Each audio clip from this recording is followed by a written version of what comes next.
That day, Michael Jackson stopped the world tour's most important concert halfway through. No one understood why, until the little girl appeared on stage. The music cut.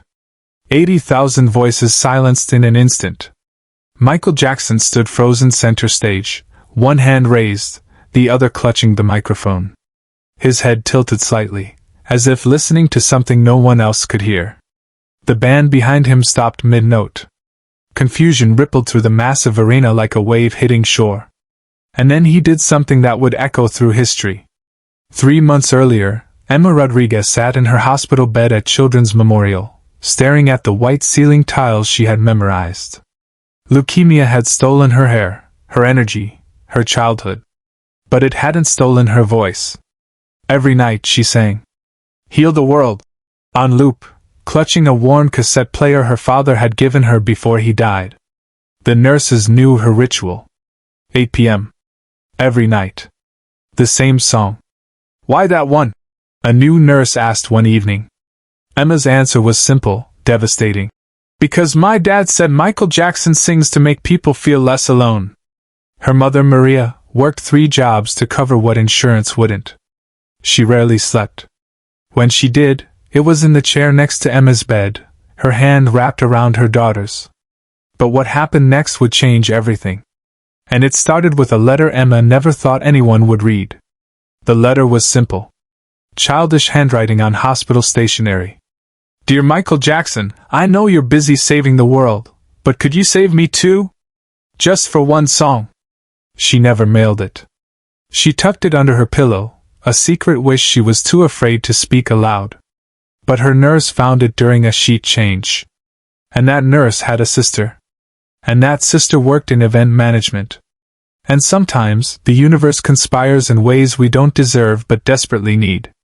Michael Jackson's 1993 Dangerous World Tour was entering its final month. Buenos Aires.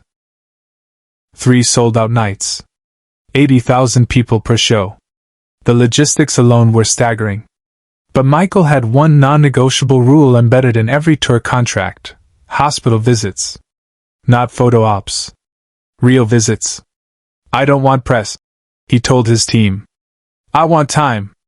So when the request came through about Emma, a 9-year-old girl who sang his songs in a hospital bed every night, his response was immediate. "Where and when?" But Michael Jackson didn't just visit Emma at the hospital. He did something no one saw coming. Emma's school, San Miguel Elementary, had been planning a small assembly. A "get well soon" event for their classmate. They invited local families, hung handmade banners, set up a tiny stage in the gymnasium. It was meant to be intimate. 200 people maximum. Michael Jackson's team contacted the school principal 48 hours before the event. "We'd like to make a small addition to your program." The principal thought it was a local musician. Maybe a radio DJ. She had no idea. The day of the assembly, something felt different.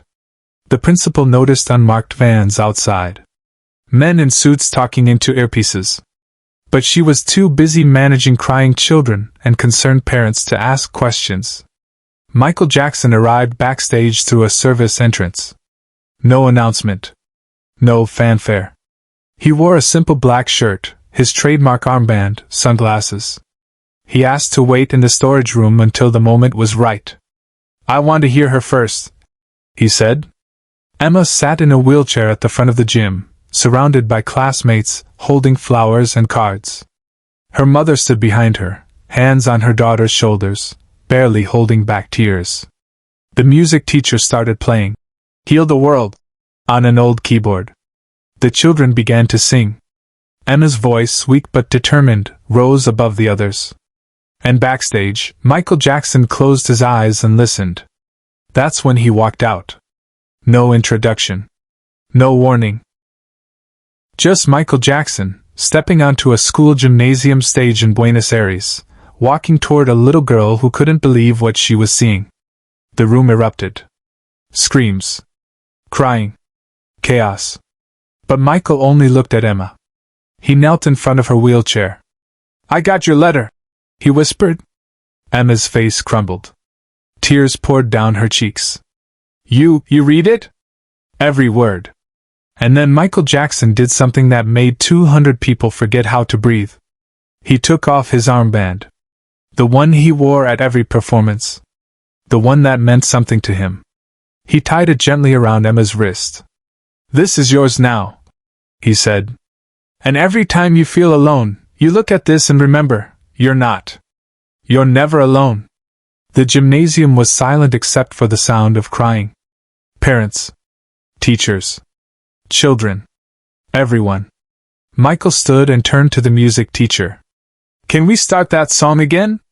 The teacher, hands shaking, began playing. Michael Jackson sang, "Heal the World," live, in a small gymnasium for 200 people, with his hand on Emma's shoulder the entire time. When he reached the chorus, Emma sang with him. Her voice was small. His was powerful. Together they filled that room with something you can't rehearse or manufacture. Pure, unfiltered connection. After the song ended, Michael didn't leave immediately. He stayed. Talked to every child who wanted to meet him. Took photos. Signed autographs. He spent 3 hours in that gymnasium, treating it like it was Madison Square Garden. But before he left, he leaned down to Emma one more time. "Promise me something," he said. "Anything. Keep singing." Emma nodded, clutching the armband like it was made of gold. Subscribe now, because what happened next is the part of this story that still moves people to tears today. 6 months later, Emma's cancer went into remission. Doctors called it a medical miracle.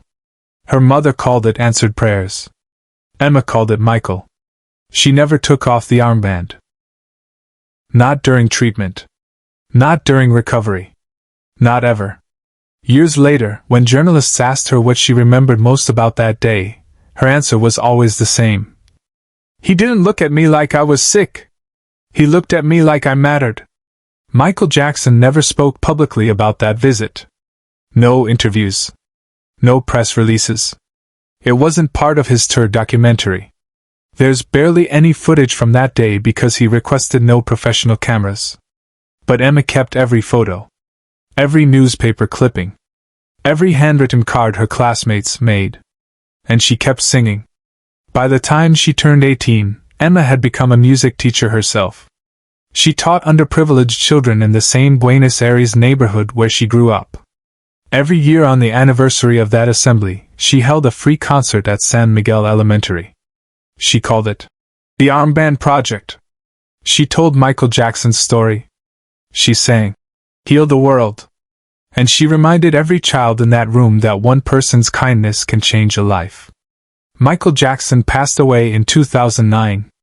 Emma was 25 years old. She flew to Los Angeles for the memorial service, wearing the armband. When she was interviewed outside Staples Center, she said something that went viral. "He saved me twice. Once when I was dying. And once when I forgot how to live." Share this story if you believe one moment of compassion can ripple through time.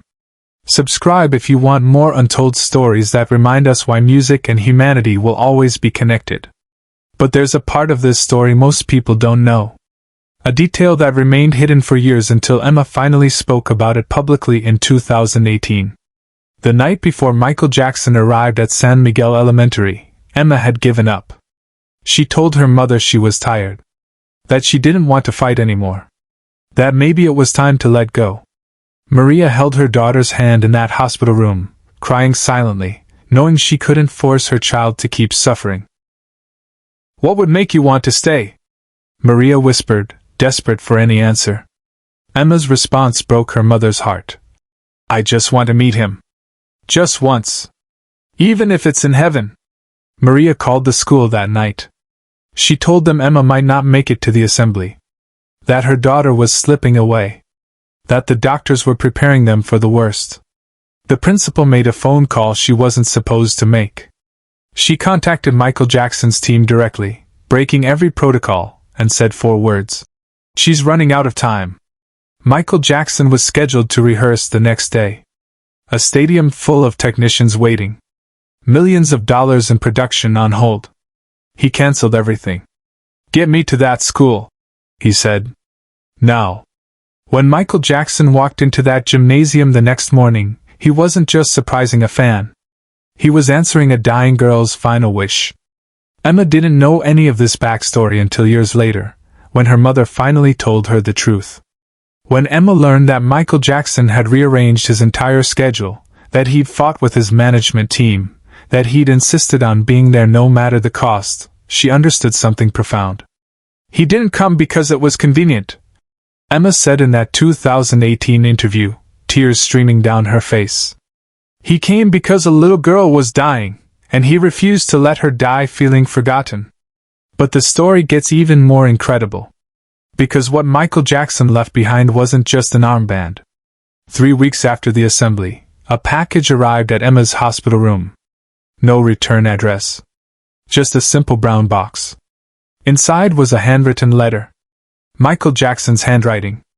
The letter said, "Emma, I've been where you are. Not with sickness, but with darkness. And I learned something that I want you to know. The world needs your voice. Not someday. Now. Keep singing, not because you're strong enough, but until you become strong enough. Your friend always, Michael." Tucked beneath the letter was something Emma didn't understand at first. Sheet music. Original, handwritten sheet music to Heal the World. With a note at the bottom. "This song saved me once. Maybe it can save you too." Emma framed that letter. She studied that sheet music like it was scripture. And on the nights when the pain was unbearable, when the treatments made her wish for the end, she would read Michael's words over and over. "The world needs your voice." Those 5 words became her anchor. But Michael Jackson did one more thing that nobody knew about until Emma revealed it decades later. Every month, for 3 years, an anonymous donation arrived at Children's Memorial Hospital. Enough to cover Emma's treatments completely. Enough to let Maria quit 2 of her 3 jobs. Enough to give a dying girl a fighting chance. The hospital administration never disclosed the donor's name. They couldn't. Legal agreements prevented it. But when Emma turned 21, she received a letter from a law firm in Los Angeles. The letter explained that Michael Jackson had set up a trust fund in her name. Not just for her medical bills. For her education. For her future. The letter included one final message from Michael, written before his death. "Emma, by the time you read this, you'll have survived. Not because of me. Because of you. But I wanted to make sure that survival meant living, not just existing. Use this to build the life your father would have wanted for you. And never stop singing. The world still needs your voice. It always will." Emma broke down reading those words. She had spent years wondering if that day in the gymnasium had been real or some fever dream conjured by a sick child's desperate imagination. But this letter proved it was real. Michael Jackson hadn't just visited her once. He had been watching over her the entire time. When journalists discovered this in 2015, after a legal document was accidentally made public, they asked Emma why she never told anyone. Her answer silenced the room. "Because some gifts are too sacred to turn into headlines. He didn't do it for publicity. He did it because he believed a little girl's life mattered as much as a stadium full of fans." That's when Emma made a decision that would become her life's mission. She used part of Michael's trust fund to establish the Armband Foundation, a nonprofit that pays for music therapy in children's hospitals across South America. Every child who participates receives a fabric armband. Not Michael Jackson's original, but a symbolic one. A reminder that they matter. That someone is fighting for them. That music can heal what medicine cannot. To date, the Armband Foundation has helped over 12,000 children. Emma runs it from her music classroom in Buenos Aires, the same neighborhood where she grew up, the same streets where she once thought she'd never walk again. Today, Emma Rodriguez is 40 years old. She's a mother of 2. A music teacher. A survivor. And she still wears the armband. In her classroom, above the piano, hangs a black and white photo from that day in 1993. Michael Jackson kneeling in front of a little girl in a wheelchair, both of them singing, both of them healing. Underneath the photo, a quote. The greatest performances happen when no one's counting the tickets. Michael Jackson never needed a stadium to change the world. Sometimes all he needed was a school gymnasium, a little girl, and a song. That's the performance that made history. Not because 80,000 people saw it, but because one person felt it. And that made all the difference.